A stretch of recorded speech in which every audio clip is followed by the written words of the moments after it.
Hello, bachcho. So let's see the question. A long horizontally rigidly supported wire carries a current of IA, which is equals to 96 ampere. Directly above it and parallel to it at a distance, another wire of 0.144 Newton weight per meter carrying a current of IB, which is equals to 24 ampere in a direction opposite to that of the air due to the magnetic repulsion. Okay. Then its distance in millimeter from the lower wire is, your first option is 9.6, second option is 4.8, third option is 3.2 and fourth option is 1.6. So we have two wires. ये हमारी wire 1 है जिसमें current IA flow कर रहा है कितना 96 ampere.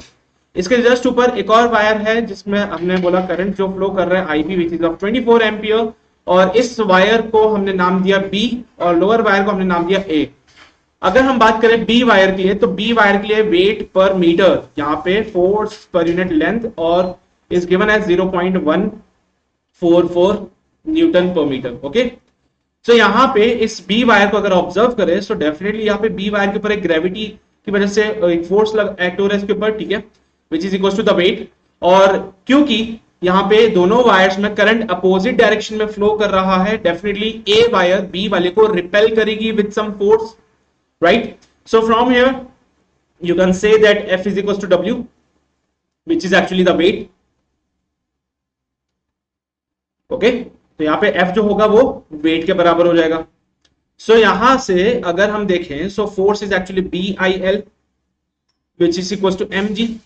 यहां पे अगर आप ऑब्जर्व करो तो what is given actually weight per metre. So this is actually not the F but the weight per length. Okay, so weight कितना होता है mg होता है. तो mg by L is given as 0.144 newton per metre. So mg by L का value पता है हमें.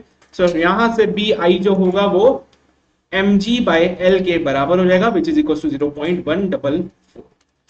सो द वैल्यू ऑफ B कैसे कैलकुलेट करेंगे. So just because of the wire A, B पे मैग्नेटिक फील्ड कितना होगा वो हम कैलकुलेट करते हैं नेक्स्ट पेज पे. So magnetic field because of the wire A on the wire B comes out with mu naught IA upon 2 pi into D, where D is the separation between the wires. दोनों wire के बीच का separation मैंने D मान लिया. Okay, so let's put this value in the formula. So we have BI is equals to 0.144.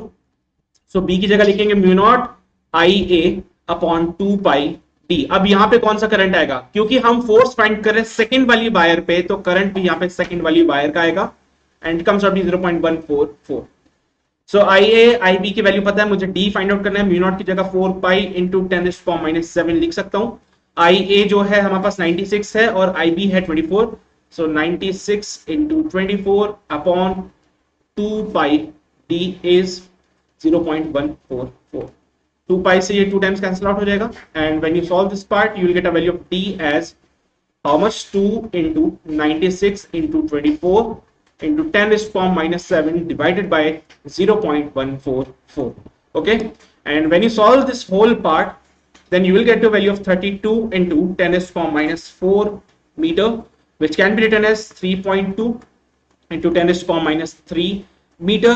But हमें answer millimetre में चाहिए, so D can be written as 3.2 millimeter. So this will be your final answer, जो कि आपको मिलेगा C option में, and hence your C option is absolutely correct. So I hope you got the concept of this question. All the very best.